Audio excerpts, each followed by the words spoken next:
Bonjour à tous, bienvenue au Salon de l'Agriculture pour une émission exceptionnelle. Pendant une heure, on vous emmène à la rencontre de ceux qui font l'agriculture en Nouvelle-Aquitaine.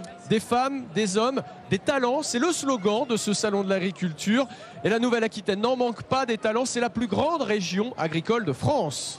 Nos invités ont chacun leur parcours, mais tous ont la même passion pour l'agriculture. Élise, je vais aller les rejoindre sans plus attendre. Et moi, je vais me balader dans les allées du salon. A tout de suite.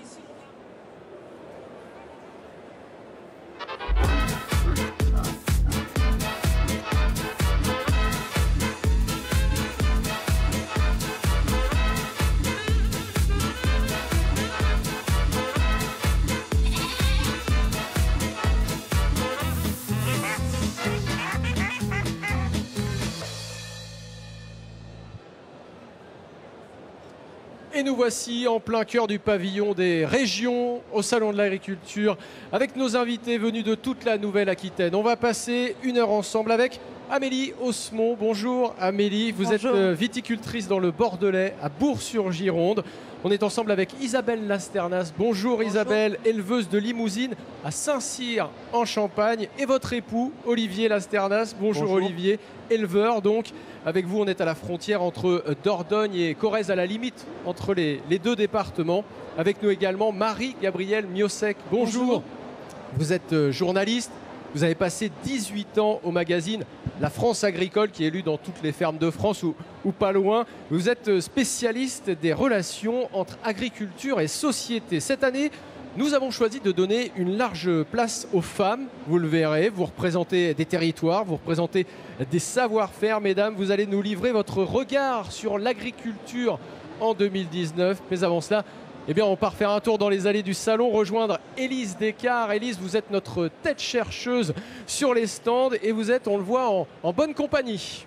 Et oui, je suis sur le stand de la race partenaise, une race de vache, avec le patron de cette race, Didier Dupuis. Bonjour.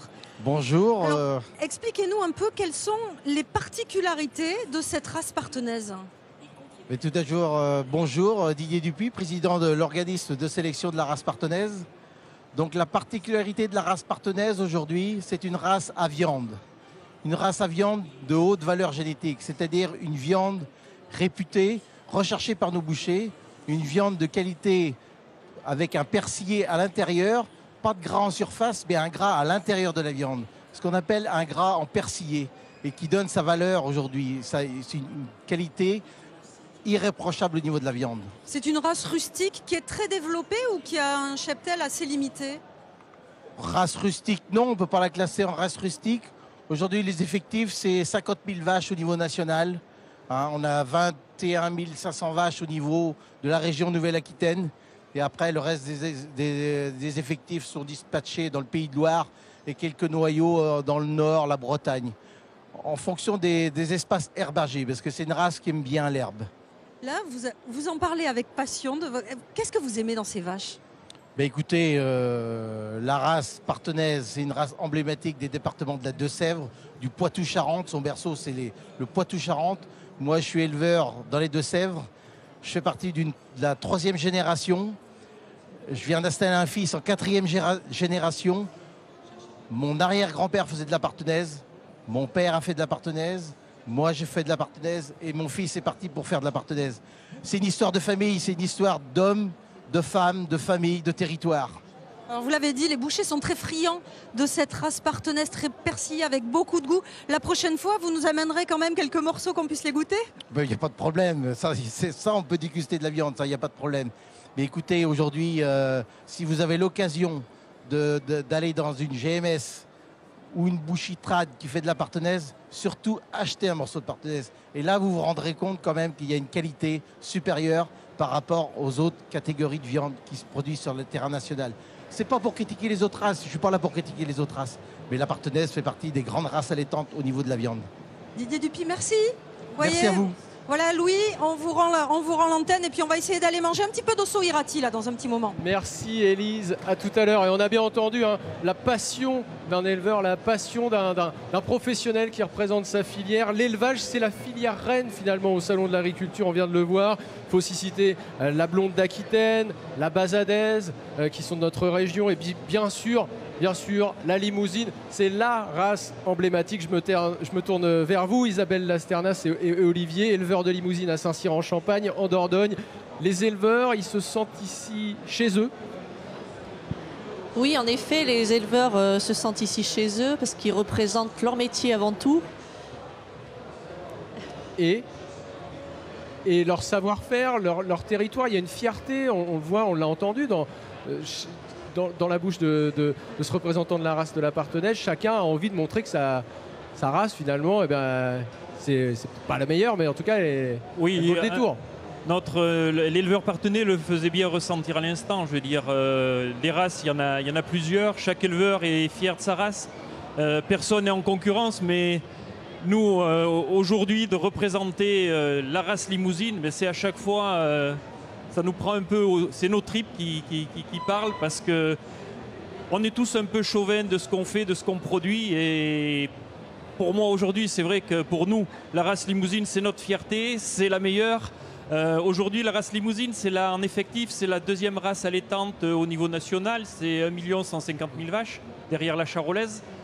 C'est une race qui est présente sur tous les continents, dans 80 pays au monde. Donc on est là pour vraiment la promouvoir, et c'est vraiment notre fierté. Et ça s'est bien passé pour vous, parce que vous sortez du concours général et vous avez décroché un nouveau prix. Oui, pour notre 11e participation au concours général agricole à Paris, on était présent avec 2 animaux, un jeune mâle et une vache suitée, et on décroche un 2e prix et un 4e prix. Je me tourne vers Marie-Gabrielle Muosek, journaliste. Vous avez travaillé sur la relation entre l'homme et l'animal. C'est toujours, ou presque toujours, une vache qui est l'emblème du Salon de l'agriculture. Et pourtant, eh bien, l'élevage, c'est la filière qui connaît le plus de difficultés, où il y a le plus de difficultés économiques, de problèmes de revenus. Oui, alors en fait, je trouve que cette vache, elle est très belle pour rappeler que sans élevage, sans l'éleveur, il n'y a pas de territoire, il n'y a pas de diversité de territoire. Moi, je la trouve très belle, cette vache. Tous les ans, ça change. Et c'est l'occasion de rappeler que l'élevage, les vaches en particulier, mais pas que, c'est la biodiversité, c'est des territoires, la personnalité des territoires, c'est notre histoire et c'est l'histoire des agriculteurs, et voilà, les histoires de la France. Alors, on va poursuivre la discussion ensemble, mais on se plonge dans l'ambiance du salon. C'est ce qu'on va faire pendant 1 heure. Ici, on déguste, on découvre les produits du terroir, les productions. Olivier Prax et Philippe Turpot ont sillonné les allées du village de la région Nouvelle-Aquitaine. Regardez. Elles sont l'objet de toutes les attentions, tous les regards. Quelle que soit leur couleur, leur origine, les vaches sont les stars incontestées du salon. Certains visiteurs viennent même de très loin pour voir parfois pour la première fois une blonde d'Aquitaine ou une basadaise. J'aime bien parce qu'au moins on peut voir plein d'animaux. Mais deuxième, la bémol, c'est que en fait, ça sent mauvais. C'est-à-dire que sur Saint-Barthélemy, sur la petite île là-bas, on n'a pas beaucoup d'animaux comme ça. Une fois passée l'odeur, reste l'esprit. Depuis sa première édition en 1964, presque rien n'a changé. Le Salon de l'agriculture est pour tous un lieu et un moment d'échange. C'est un endroit où on est vraiment en contact des gens et capable d'expliquer notre métier, notre façon de concevoir l'élevage, notre façon, ce qu'on ressent avec nos animaux, l'affect qu'on a par rapport à tout ça. Et c'est dans des lieux comme ça où on est capable de partager ça avec les visiteurs. Voilà. Prenons maintenant un peu de hauteur, direction l'étage des producteurs. Là, quand la Nouvelle-Aquitaine débarque, ça se voit, la première région agricole de France et d'Europe est dans la place. On fait beaucoup de salons internationaux et ici, au Salon de l'agriculture à Paris, on retrouve cette ambiance-là de gens qui aiment le bon goût des choses, les choses bien faites, bien préparées. Notre dernière sortie, c'est le sirop de piment d'Espelette que l'on utilise donc avec de l'eau et du citron, qui est un très bon tonifiant. Quand on va au champ les après-midi lorsqu'il fait chaud, ça avec de l'eau et du citron, au lieu de marcher dans les allées, on court. Et pour ceux qui ont abusé de piment et de course à pied, les glaces 100% Aquitaine sont toutes indiquées pour supporter tous ces kilomètres parcourus dans les allées. Et de l'énergie, il en faut 365 jours par an, 7 jours sur 7, 24 heures sur 24 quasiment, quand on est agriculteur ou quand on est éleveur. Isabelle Lasternas, on va faire un peu mieux connaissance. Depuis combien de temps êtes-vous mariée ? Bientôt 25 ans. 25 ans de mariage. Est-ce que vous veniez d'un milieu agricole ? avant d'épouser un éleveur? Oui, bien sûr, je connaissais ce milieu parce que je suis fille d'éleveur laitier. Et donc j'ai toujours vu mes parents dans ce milieu. Et justement, jeune fille, je me disais, je n'épouserai jamais un agriculteur. Pourquoi? J'ai vu mes parents avoir de grosses difficultés. Donc je trouvais le métier dur aussi. Donc j'avais toujours pensé cela. Alors, j'imagine que l'amour vous a fait changer d'avis. En tout cas, je ne vois pas d'autres bonnes raisons de changer d'avis. Est-ce que vous trouvez que le métier a changé? Et aussi dans le fait de... Vos parents étaient en couple, aujourd'hui vous êtes en couple sur un élevage. Est-ce que la vie qu'avaient vos parents est différente de la vie que vous avez aujourd'hui? Oui, je pense que le métier a changé. Aujourd'hui, on essaye de s'accorder un peu plus de temps dans le privé, même si c'est pas facile. Moi, je vois par rapport à mes parents qui n'ont vraiment jamais eu de vacances. Nous, même si on en a peu, on se prend des moments privilégiés, même si c'est juste une journée. Combien de temps de vacances vous pouvez vous octroyer ensemble? Disons que nos vacances, c'est lorsque mon mari part souvent juger dans d'autres pays. Je l'accompagne à ce titre-là. Donc on est un peu encore dans le milieu, mais on est ailleurs. Dans le milieu, mais bon, ça coupe quand même. Olivier, vous diriez que travailler en couple, c'est plus facile ou c'est plus difficile que travailler seul? Non, le gros avantage, je dirais que c'est plus facile. Et aujourd'hui, je dois beaucoup à mon épouse, à mes enfants, parce que sans notamment Isabelle à mes côtés, j'aurais pas pu effectuer et faire le parcours que j'ai fait.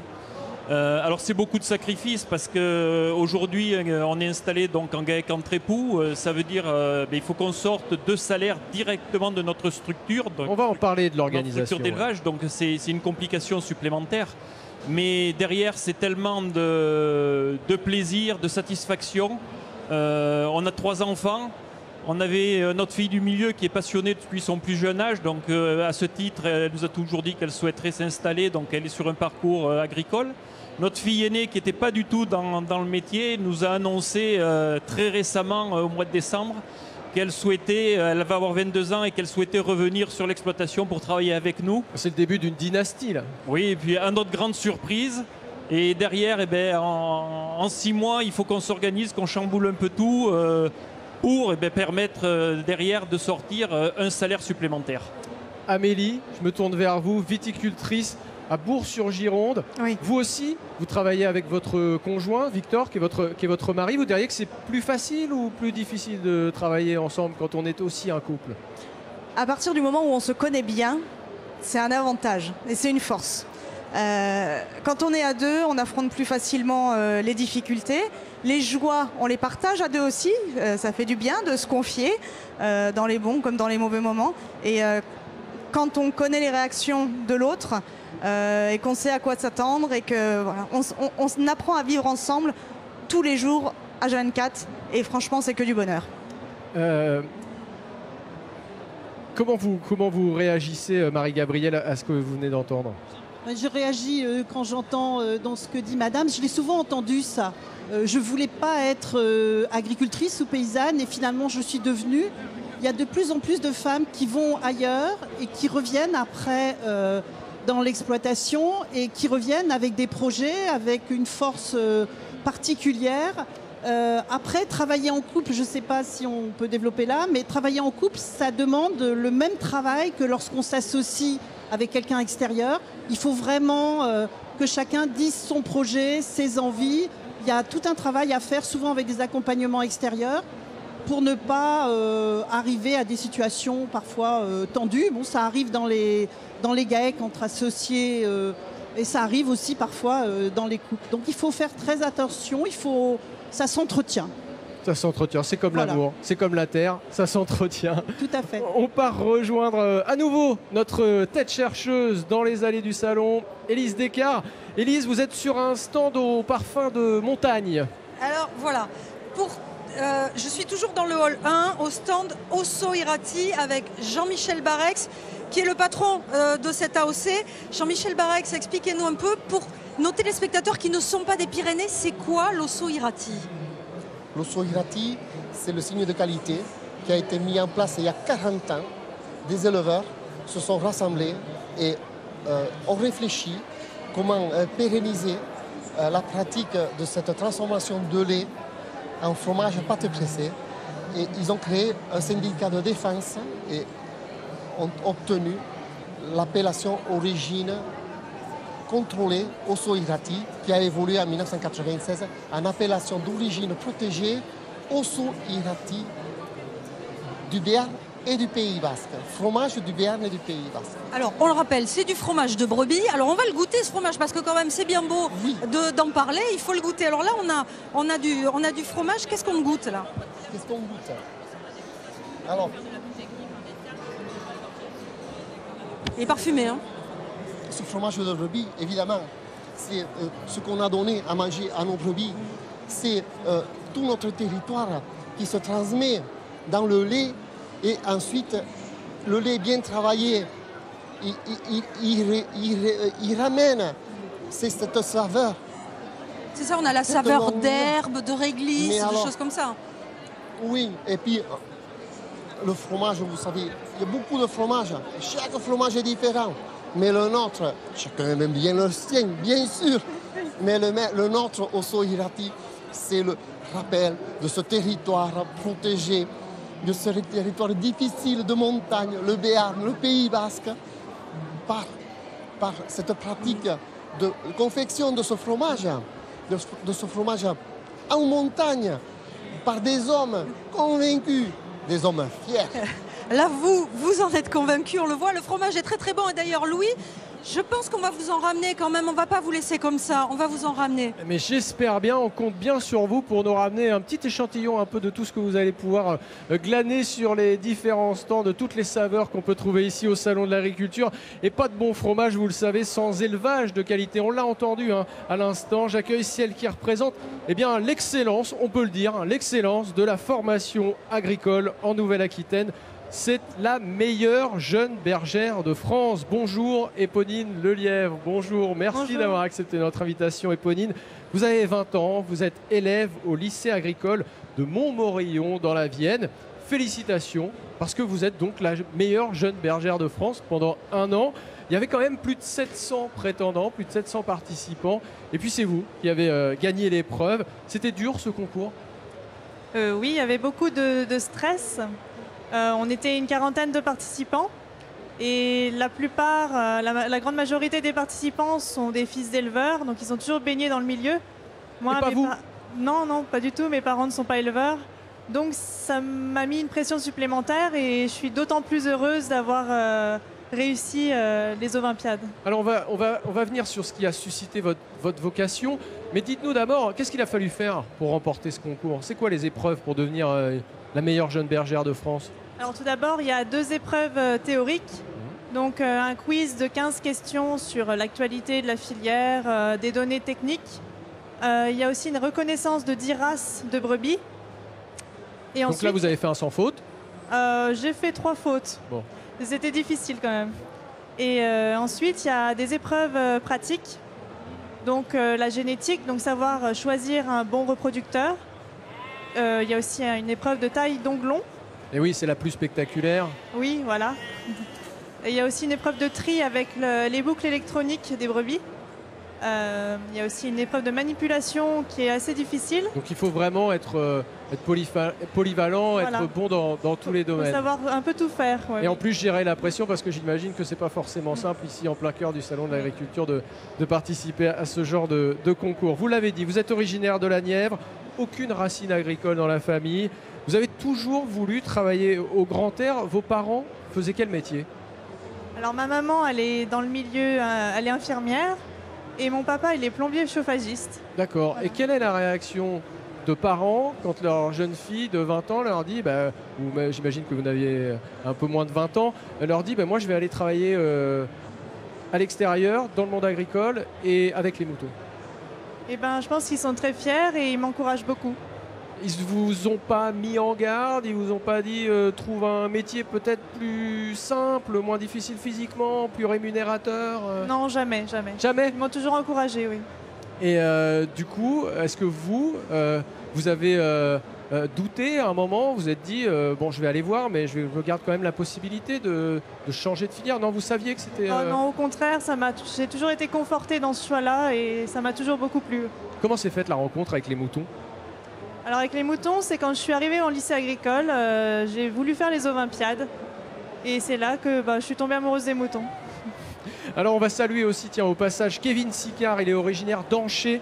C'est un élève de BTS de production animale au lycée agricole de Mel dans les Deux-Sèvres. Et lui, il est monté sur la 3e marche du podium chez les garçons au concours des meilleurs jeunes bergers de France. Je l'ai dit, vous êtes élève au lycée agricole de Montmorillon. Qu'est-ce qu'on apprend au quotidien? Quel est le message qui vous est passé au lycée agricole? On vous apprend à vous intégrer dans un écosystème, on vous apprend votre métier, on vous apprend à gérer l'exploitation? Oui, il y a une grosse partie technique, donc zootechnique, surtout savoir gérer la santé des animaux, l'alimentation, la génétique aussi, savoir la reproduction. Et il y a beaucoup de techniques aussi, être capable. Enfin, on est vraiment baigné dans le milieu, on rencontre beaucoup de professionnels, des vétérinaires, mais aussi des éleveurs. Il y a beaucoup de filles dans l'établissement où vous êtes? Dans ma formation, il y a pas mal de filles quand même. Quelle proportion vous diriez? 50-50? 50-50, un petit peu plus de filles même. Ouais. Marie-Gabrielle Mossiec, une réaction, la formation agricole, c'est un véritable enjeu, mais c'est là aussi qu'on voit que la profession est en train de se féminiser? Oui, l'enseignement actuellement accueille à peu près 50% de filles. Il y a 20 ans, c'était même pas 40%. Et donc les filles, par contre, ça bouge, heureusement, mais étaient essentiellement orientées à un moment donné dans cet enseignement agricole vers les services. La production, comme vous, madame, finalement, maintenant, ça progresse. Et en production, les filles, elles vont beaucoup... Il y a les chevaux, inévitablement les canins. Et puis, il y a aussi, dans les animaux plus courants, on va dire, les moutons, les chèvres, qui accueillent facilement les filles. Alors, il y a une évolution et on encourage vraiment aussi dans les lycées agricoles maintenant à ne pas faire une distinction. Enfin, en tout cas, pas dire aux filles, t'es une fille, donc tu vas plutôt vers les services. Éponine, ça a bougé. Éponine, pour vous, l'avenir, ce sera forcément sur une exploitation, à votre compte? Dans un premier temps, j'aimerais être technicienne. Pour une coopérative ou pour un groupement? Oui, voilà. Et ensuite, éventuellement m'installer si j'ai une opportunité. Important, un rendez-vous à noter, le championnat du monde de tonte de mouton 2019. Vous y serez peut-être, Éponine. Ce championnat du monde aura lieu du 4 au 7 juillet prochain au Dora en Haute-Vienne. Eh bien, France 3 Nouvelle-Aquitaine est partenaire de l'événement. Les mondiaux seront retransmis sur la chaîne NOAH. Toutes les précisions sont à retrouver sur le site internet de France 3 Nouvelle-Aquitaine. On va maintenant partir dans les vignes avec Amélie Osmond. Amélie, vous êtes sur notre plateau, vous avez 35 ans, vous êtes viticultrice à Bourg-sur-Gironde, je l'ai dit, vous êtes installée depuis bientôt 4 ans maintenant. Vous étiez déjà notre invité l'an dernier sur ce même plateau et on a décidé de vous convier à nouveau pour prendre des nouvelles en quelque sorte dans cette émission où les femmes sont à l'honneur. Depuis l'an dernier, il s'est passé pas mal de choses. On voit cela avec le reportage de Jean-Pierre Stahl et Pascal Lécuyer. Regardez. C'est quand même très impressionnant. 26 mai 2018. Le ciel leur est tombé sur la tête. On est très peu de choses face Dame Nature. À Dame Nature, ouais. En un après-midi, Amélie Osmond et son compagnon Victor ont vu leur espoir de belles récoltes anéanti. Ils ont perdu la moitié de leur production à cause de la grêle. En quelques minutes, tout peut basculer et tant que ça ne nous arrive pas, c'est vrai qu'on ne peut pas se rendre compte vraiment du malheur que c'est. Là, l'exemple typique. 9 mois plus tard, les stigmates, les impacts sont encore bien visibles sur les bois de vigne. Une vigne plus délicate à tailler, car cela prend 20 à 30% de temps en plus. C'est rageant, surtout quand on sait que le chai est à moitié vide, donc on sait que les finances dans les prochaines années vont être un peu dans le dur et derrière il faut continuer à investir et à travailler, quoi. Le millésime 2018 était quand même un joli millésime, donc même si on a moins de quantité, la qualité est présente et surtout on croise les doigts pour que ces événements climatiques ne se reproduisent pas de sitôt. Résultat d'une année grêlée, on a des cuves qui sont malheureusement vides, des grandes cuves qui sont malheureusement vides, donc on va se diriger vers d'autres pour aller échantillonner. Si les rendements n'ont été que de 27 hectolitres à l'hectare contre 50 habituellement, la bonne surprise a été une belle maturité et une plus forte concentration appréciée lors de l'assemblage. C'est du fait qu'il manque 50% de la production. Du coup, la vigne, au lieu de fournir pour 10 grappes, elle s'occupait que de 5 grappes. On a d'habitude 3 cuvées de vin rouge et une cuvée de rosé. Cette année, on a décidé de s'affranchir de la cuvée de rosé et de notre entrée de gamme en vin rouge. Donc c'est vrai qu'il y a certains marchés qu'on ne pourra peut-être plus fournir comme l'année précédente. Auparavant, le Clos du Notaire vendait 50% au négoce, 30% à l'export, le reste aux restaurateurs et particuliers. Amélie a diminué de moitié la part négoce pour privilégier les cavistes. Il faut aller voir les professionnels, il faut leur faire déguster. Le caviste est le meilleur prescripteur qui soit. Il faut qu'il comprenne à tout prix notre philosophie, nos méthodes de travail, pour ensuite au mieux les retranscrire auprès de la clientèle particulière. Bonjour. Vous allez bien? Ça va et vous, merci. Très bien. Bon, bah écoutez, je viens vous voir avec les nouveaux millésimes. Ah, très bien. Il n'y a pas que le visuel qui a changé, il y a aussi ce qu'il y a à l'intérieur de la bouteille. Au niveau de l'assemblage, on a complètement changé la composition. Là, on va être sur une majorité de Cabernet Franc. Ce caviste du Puy-en-Médoc aime connaître ses vignerons pour mieux raconter leur histoire à ses clients. On est sur une reprise d'un domaine, voilà, c'est un couple jeune, dynamique, avec des idées bien précises qui sont en corrélation avec le marché actuel, à savoir par rapport à l'environnement, par rapport à la qualité de travail. L'export est encore un marché qui est assez prédominant au sein de notre exploitation, mais effectivement, je développe vraiment le caviste de proximité, le caviste en France. L'autre challenge est la conversion de leur vignoble en bio d'ici 2021. Ils ont déjà validé leur première année, ce, malgré l'attaque de mildiou. Amélie, on vient de le voir, ce 26 mai 2018, vous avez pris un coup sur la tête, c'est le coup dur. Oui. Une fois qu'on a pris le coup dur, comment on remonte en selle? Comment on repart? Comment on redémarre? Alors effectivement, il y a quand même un petit temps de latence, il faut digérer. Parce que quand on arrive au 26 mai, ça veut dire qu'on travaille déjà dans les vignes depuis le mois de décembre, à la tailler, à refaire le palissage. Et quand la vigne est déjà bien poussée et que le ciel nous tombe sur la tête, on a non seulement déjà l'impression qu'il y a 6 mois de travail qui ont été mis à terre, et en plus on ne sait pas ce qui nous attend pour le millésime qui est en cours et pour celui qui vient. Donc il faut digérer. Par contre, on n'a pas le choix. Si on veut récolter, il faut travailler. À aucun moment on se dit, bon là, on arrête. Ah Non, ben on n'est pas possible. agriculteur sinon. L'agriculteur, je pense qu'il lui en faut un peu plus pour s'arrêter. Le coup a été dur, effectivement, il faut digérer, mais la vigne est repartie assez rapidement. Elle était en pleine vigueur, en pleine floraison. Vous avez été surpris par la capacité de régénération de la vigne? Assez, oui. Alors, tout dépend à quel moment survient la grêle. Nous, c'était un moment un peu particulier, c'était en pleine floraison. Normalement, il ne doit rien se passer, il doit faire sec avec du soleil. Alors là, on a eu un orage de grêle, autant vous dire que la floraison pouvait paraître compromise. Pour autant, elle était en pleine poussée et la végétation s'est très très vite remise en selle. Et ça donne du baume au cœur de se dire on ne peut pas la laisser comme ça. On continue à travailler avec elle, pour elle, et puis on va jusqu'au bout. Est-ce que ce coup de grêle, il aura un impact sur la qualité de votre vin cette année? Alors, inévitablement, il a un impact, positif ou négatif. Pour nous, ça a été positif. On a perdu 50% de la récolte, mais ça a concentré davantage nos baies. Et on arrive à sortir des jus qui sont très très aromatiques, avec des tanins qui sont soutenus, mais qui sont pour autant bien souples. Et pour nous, c'est un excellent millésime. Question très triviale, mais est-ce que ça a mis en péril l'équilibre financier de votre projet? Alors, il ne faudrait pas que ça arrive tous les ans. On va s'en sortir. Il existe des façons de pallier. Il y a l'entraide, déjà entre viticulteurs, le fait de parler, de s'apporter des solutions. Il y a aussi des choses qui sont mises en place au niveau de l'interprofession. Alors il y a les cahiers des charges qui évoluent. Il y a des VCI, des volumes complémentaires individuels qui sont mis en place pour permettre aux vignerons de produire un petit peu plus les belles années et pour se faire une assurance justement en cas de coup dur. Donc voilà, il y a plusieurs choses qui peuvent être possibles. Olivier Lasternas, un mot. Les coups durs, c'est le lot de tous les travailleurs de la terre.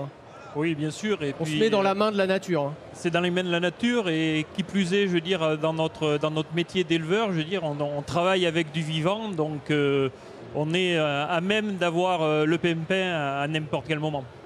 En Nouvelle-Aquitaine, c'est la viticulture, hein, le secteur qui génère le plus d'argent, 5,4 milliards d'euros. On va voir quelques chiffres qui sont assez impressionnants pour bien comprendre ce que ça représente l'agriculture dans la première région agricole d'Europe. 85 000 exploitations, 180 000 emplois et 11 milliards d'euros de chiffre d'affaires au total. Une agriculture qui est diversifiée, 9 millions de tonnes de céréales, 2 500 000 bovins et 53 000 tonnes d'huîtres. C'est la région qui compte aussi le plus de labels de qualité, les AOP, les IGP, les labels rouges comme le Blason Prestige qui fête ses 30 ans cette année, 210 signes de qualité au total. Et bien sûr, on ne va pas oublier les travailleurs de la mer. C'est un pan essentiel de l'économie agricole de la Nouvelle-Aquitaine. C'est la première région agricole d'Europe en termes de production, je vous l'ai dit. On part maintenant direction Saint-Just-Luzac et la Tremblade. C'est en Charente-Maritime, bien évidemment, en plein cœur du bassin de Marennes-Oléron. Ostréiculteur, c'est un métier difficile, c'est un métier physique. Pas évident pour les femmes d'y faire leur place. Vous voyez le reportage de Johan Dessal et Laurence Couvrant. L'élevage des huîtres, c'est d'abord une histoire de famille. Aurélie Suire a repris l'entreprise de son père il y a 3 ans. Son conjoint est à ses côtés, mais c'est elle la gérante. Une fonction peu commune pour une femme dans ce milieu essentiellement masculin. Il y a peu de femmes ostréicultrices, mais il y en a. Il y en a quand même de plus en plus, je dirais. Après, c'est vrai que moi, je trouve ça bien qu'on soit 2, un homme et une femme, pour gérer ça, parce qu'on ne peut pas tout faire. Et avec mon compagnon, on est assez complémentaires sur ce côté-là, donc c'est plutôt une bonne chose. Lui est plutôt à l'extérieur, elle s'occupe du bureau, un partage des rôles qui rassure son père. On a un métier qui est quand même assez physique, assez compliqué.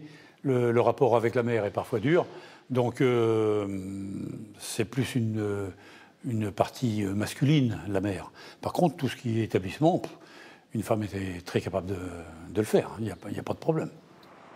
Mais de l'autre côté de la Seudre, à la Tremblade, Jodie Favier voit la chose différemment. Elle est aussi fille d'ostréiculteur et rester derrière un bureau, très peu pour elle. Moi, je préfère brasser des poches toute la journée ou être à la chaîne à calibrer plutôt que devant un ordinateur. Après, c'est un choix, je pense qu'il ne faut pas avoir peur. Il faut avoir du caractère. Et du caractère, cette femme de 32 ans en a. Elle est souvent au triage, mais il lui arrive d'aider les garçons dans les clairs, d'aller à la marée ou de conduire les tracteurs.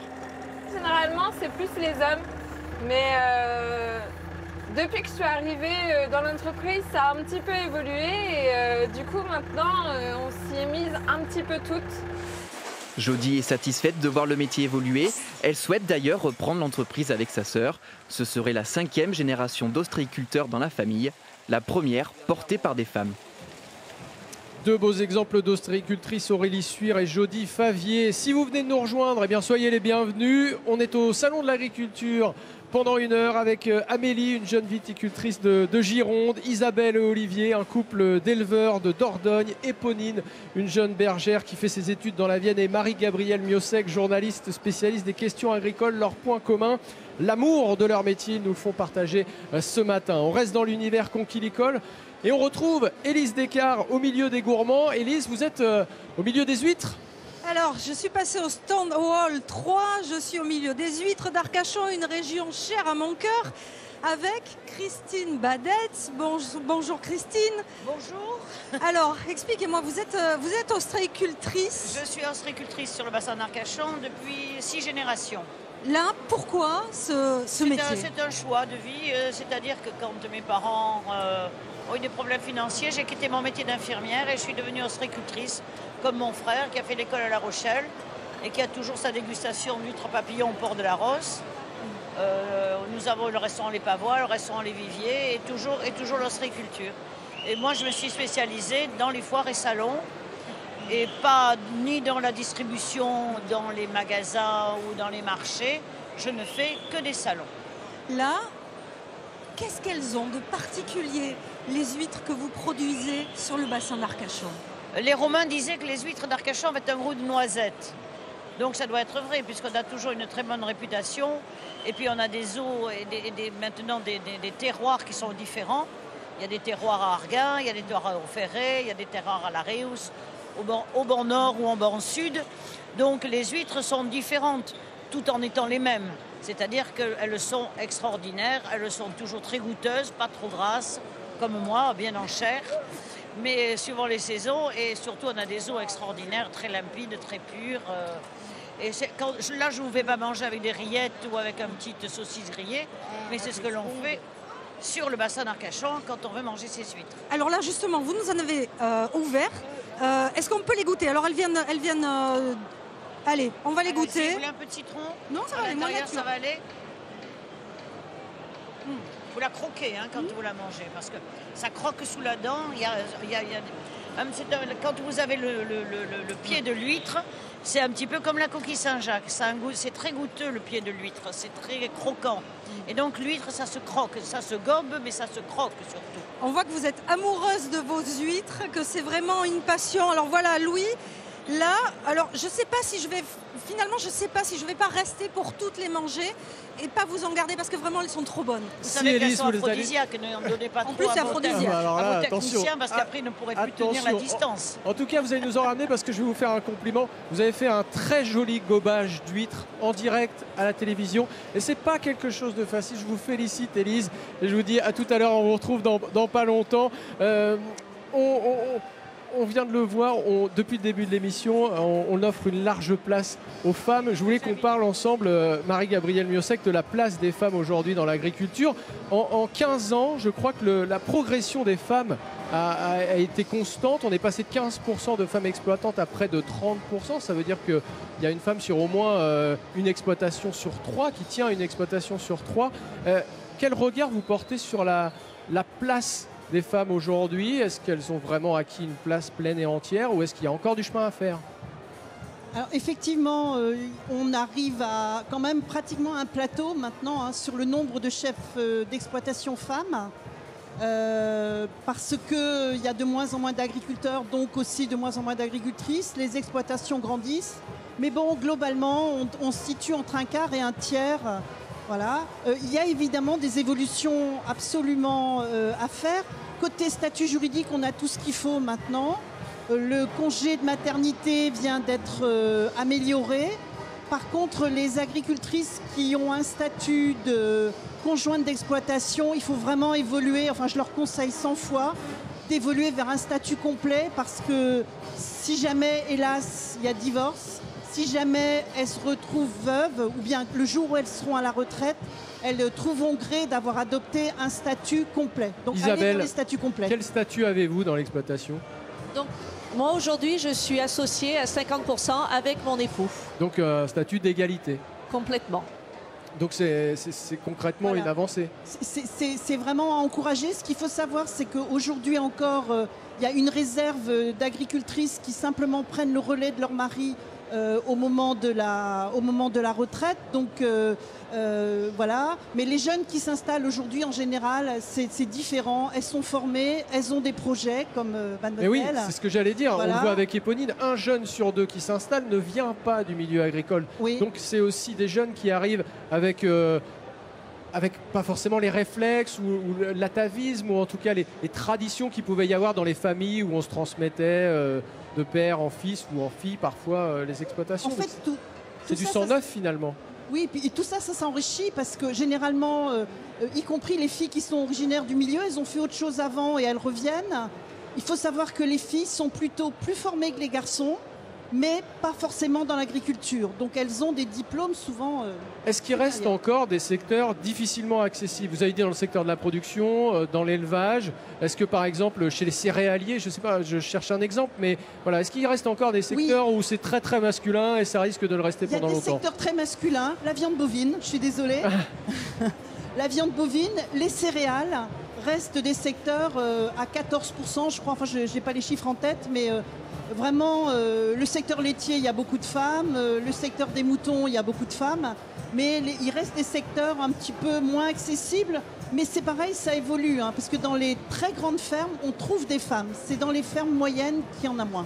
Merci Marie-Gabrielle. Un des schémas quand même qui reste le plus courant, c'est celui de l'homme à la ferme et de la femme qui travaille à l'extérieur. On part en Creuse rencontrer Bernadette Lemoine. Elle est agricultrice avec son mari à Seyroux, aujourd'hui associée non exploitante. Parallèlement, chaque matin et chaque fin d'après-midi, elle est conductrice de cars scolaires. Les journées sont longues, vous allez le voir avec ce reportage de Vanessa Finot et Marion Ptac.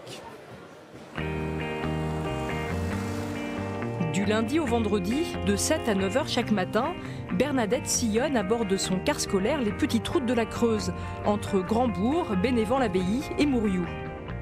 Ça fait 18 ans que je suis en transport. J'ai passé le permis en 2001 et je suis arrivée un peu là-dedans par accident, quoi. Fille et femme d'agriculteur, elle a commencé à faire du transport scolaire pour arrondir les fins de mois, en plus du travail à la ferme. Et elle y a pris goût. Eh bien, alors à ce soir, bonne journée. Ce que j'aime bien, c'est surtout d'avoir du contact extérieur. Vous savez, quand on vit sur une exploitation agricole, par le contact avec les animaux, on n'a pas beaucoup de contact extérieur, hein.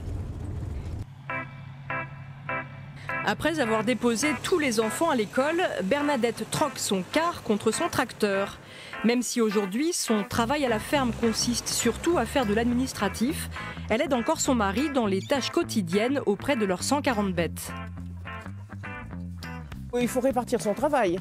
C'est-à-dire que bon, quand je fais le ramassage, il est vrai que le matin je rentre, qu'est-ce que je vais faire? Bon, bien souvent je bois un café, et puis après, soit je vais aider s'il y a des bêtes à soigner ou des choses, ou s'il y a des interventions à faire sur les bêtes, soit j'attaque de l'administratif.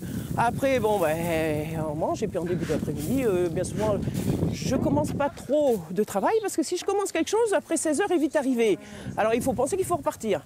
Mais il se peut que quand je suis reparti, et puis que je rentre à 18 h ou 18 h 30, suivant ce qu'on a à faire, il se peut que je sois obligée encore d'intervenir s'il y a un veau de malade, s'il y a quelque chose, quoi. Une charge de travail devenue trop lourde aujourd'hui pour l'agricultrice.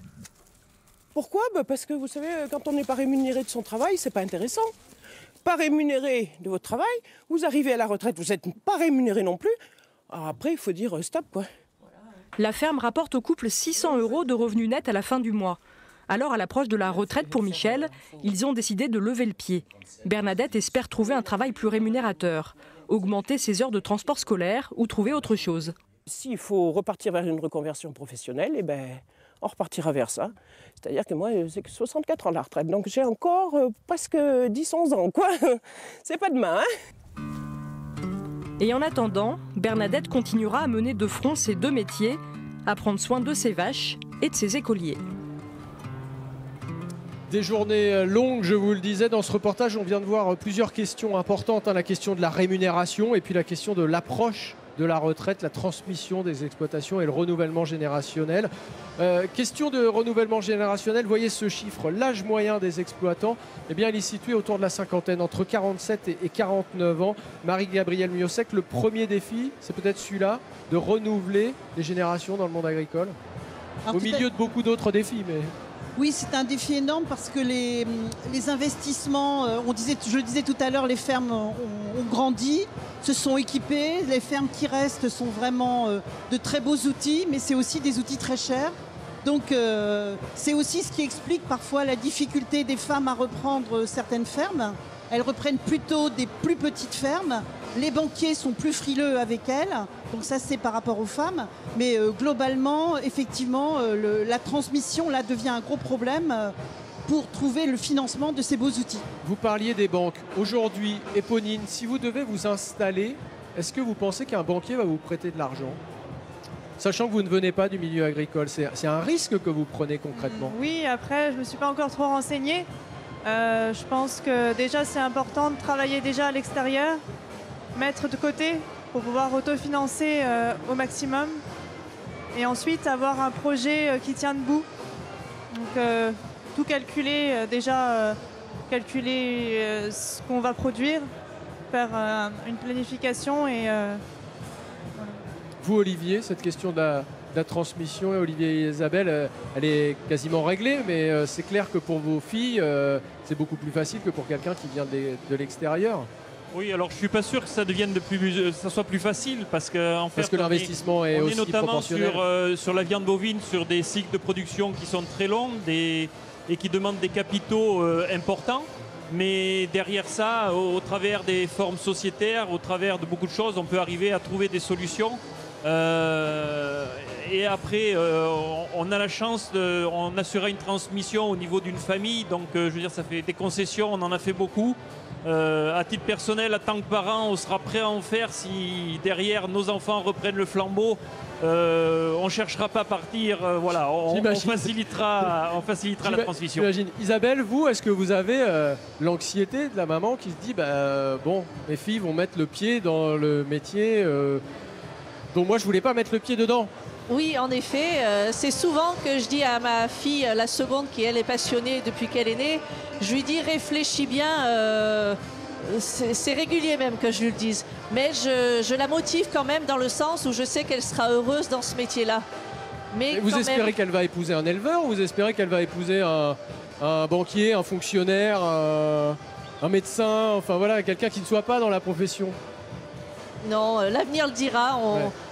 Vraiment, c'est impossible à calculer à l'avance. Ça pose quand même la question de la transmission des exploitations, la question du modèle agricole, des exploitations toujours plus grosses, avec toujours plus d'investissements, toujours plus d'emprunts à la banque. On le sait, être exploitant agricole, c'est toujours rembourser des emprunts. Est-ce qu'il ne faut pas changer ce modèle agricole et revenir à des plus petites exploitations? Bon, déjà, c'est la décision des agriculteurs eux-mêmes, qui sont des chefs d'entreprise. Mais c'est vrai qu'il y a, en particulier dans les centres de formation continue, des gens qui ont des projets plus raisonnables, qui ne viennent pas forcément du milieu agricole et qui, du coup, seraient prêts à reprendre des fermes à taille plus raisonnable. Il faut noter aussi que les femmes, elles, quand elles reprennent pour valoriser, souvent elles font du circuit court. Elles sont un petit peu plus en bio que les hommes. Et puis, elles font également de la transformation, ce qui génère du chiffre d'affaires. Donc, il y a ces formes-là, mais bon, il restera encore des très grandes exploitations à reprendre. Et par rapport à quand le conjoint travaille à l'extérieur, le banquier aime beaucoup ça. Ça rassure les banquiers. L'émission avance, direction maintenant un petit coin de Limousin à Paris. On part sur le stand des vins de la Corrèze. Élise, vous aviez envie de découvrir les spécialités corréziennes, vous qui êtes médocaine. Et voilà, il n'y a pas que le vin dans le Bordelais, il n'y a pas que le vin dans le Jurançon aussi, il y a aussi les vins de Corrèze. Je suis avec Jean Mage, le président de la Fédération des vins de Corrèze. Alors expliquez-nous un peu, quelle est la particularité du terroir corrézien pour faire du vin? Alors la Corrèze, c'est vrai, n'est peut-être pas un territoire réputé pour son vin, mais on a quand même le mérite d'avoir pas mal de vins sur des terrains différents. Puisqu'on a deux vignobles, on va pouvoir dire. Les vignobles des coteaux de la Vézère, qui sont sur des sols de schiste, et puis sur les bords de la Dordogne, où là on va avoir des sols plutôt argilo-calcaires. Quel cépage? Alors, sur les coteaux de la Vézère, ça va être plutôt des chenins qui vont être mis à l'avant pour faire des blancs secs ou des demi-secs, voire même un peu plus moelleux. Et sur les bords de la Dordogne, là on va faire plutôt des rouges ou des vins passerilles à base de Cabernet, de Merlot, et pour les passerilles de Chardonnay et de Sauvignon. Alors quelle particularité ils ont? Quel goût ils ont, ces vins de Corrèze? Ah, c'est des goûts qu'on n'a peut-être pas l'habitude de voir dans la Nouvelle-Aquitaine. Alors les vins blancs, c'est des vins blancs secs, un peu minéral, ce côté un peu qui sort du schiste, là, un peu ce côté minéral, mais qui est très agréable. Et puis par contre, pour les sols plus sur nos terres de terrain truffier, là on va être plutôt sur des vins plus corsés, plus charpentés, qui vont bien vieillir aussi.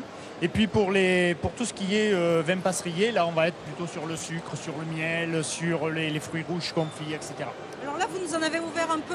Qu'est-ce que vous nous avez ouvert là? Alors là, vous avez un vin passerillier blanc, donc à base de Chardonnay et de Sauvignon. Et puis là, c'est un 1001 pierres. Donc ça a été un des premiers vignobles recréés sur la Basse-Corrèze. Donc ça, c'est à base de Cabernet et de Merlot. Bon, on va les goûter alors. Mais tout à fait, c'est fait pour. Allez, à consommer avec modération, me dit-on dans l'oreillette, évidemment. Allez à votre. Ça va de soi. Merci Élise. À votre santé, Élise. Vous faites plaisir. Hein. Vous nous mettez l'eau à la bouche. Très très très bon. Merci Élise, à tout à l'heure. Amélie, une petite réaction quand même à ce que vous venez de voir. Est-ce que vous avez déjà goûté des vins corréziens, vous, la bordelaise? Alors pas du tout, mais ça m'a donné envie. Pas de mépris envers Branceil et les coteaux de la Vézère? Certainement pas. Certainement pas. Et la viticulture offre maintenant des technologies modernes et justement ça peut mettre en valeur tous les terroirs et les territoires de France. Alors, on va poursuivre cette émission avec un reportage. Pendant sa visite, Emmanuel Macron a dit que les agriculteurs devaient devenir les premiers militants de la cause écologique. Mais sur le terrain, eh bien, vous allez le voir, la transition n'est pas toujours simple. Charles Lemercier et Pascal Coucy ont rencontré un couple d'éleveurs auviennois et ils sont en train de se reconvertir en bio. Regardez. Après 30 années d'agriculture conventionnelle, Lou Fressino se convertit au bio. D'abord céréalier, il est aujourd'hui exploitant laitier près d'Ambazac. Son épouse valorise le lait en fromage vendu directement à la ferme. Déjà réticent aux antibiotiques par le passé, Lou fait avant tout un choix éthique. Au niveau des produits phytosanitaires, nous dire vous êtes coupable d'utiliser tous ces produits. Donc j'ai dit bon alors si je suis coupable, on va arrêter. Et du coup ça redonne la pêche parce qu'on était dans la routine. Et là il a fallu apprendre, réapprendre ou mieux comprendre ce qu'on faisait autrefois et qu'on avait oublié. Et ça c'est que du bonheur quoi.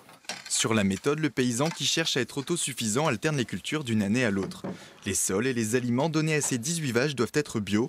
C'est la condition pour obtenir la certification que le couple achète. Nathalie réalise ici l'entoilage des tômes. À la fromagerie aussi, on interroge le choix de ses matières premières. Nous, ce qu'on doit acheter en bio pour la transfo ou par rapport au sol et tout ça, c'est forcément un peu plus cher.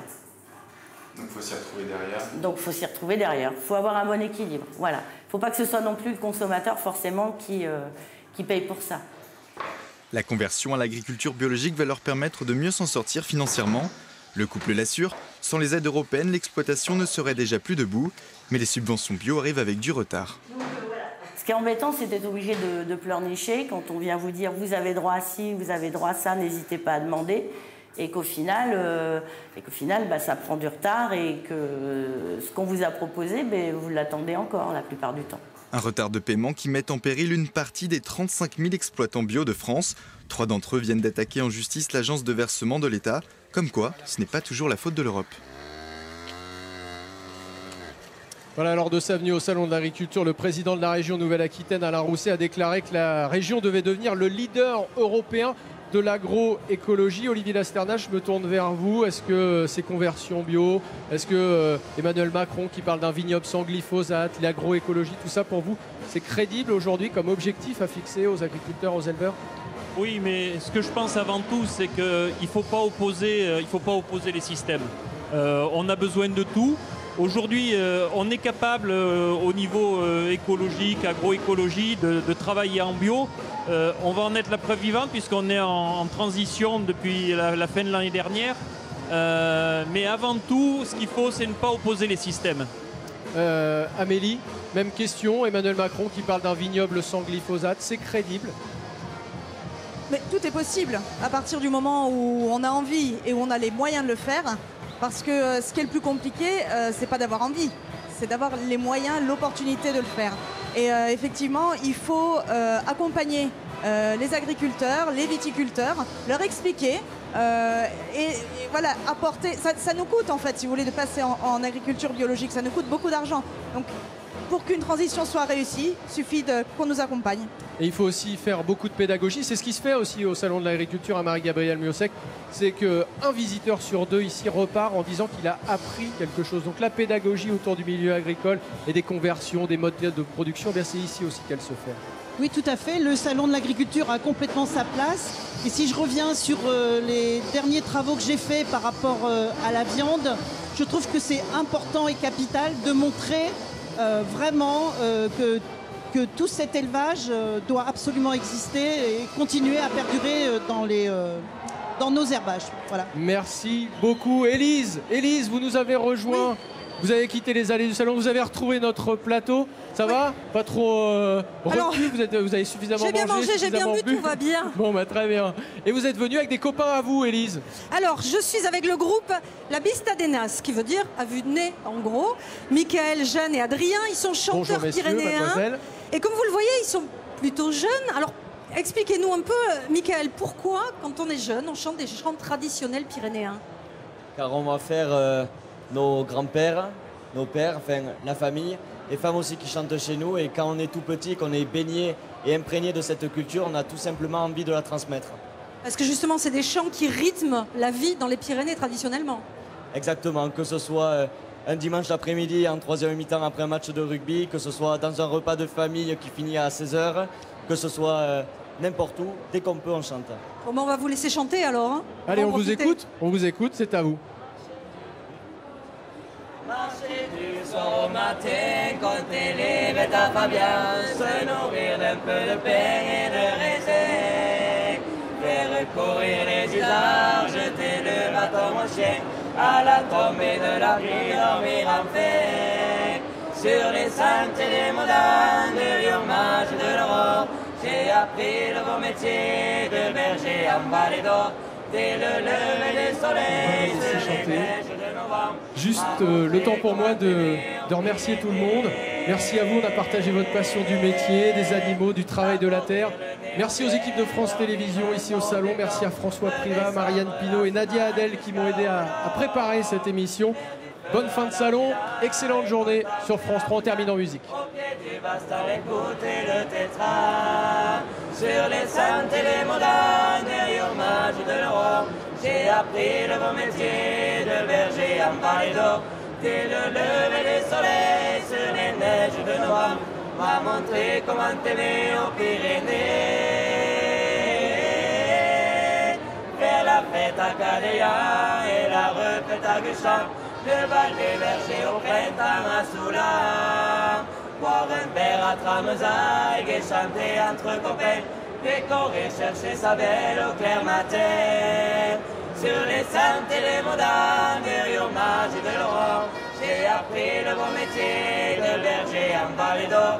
Dès le lever du soleil sur les neiges de novembre, m'a montré comment t'aimer.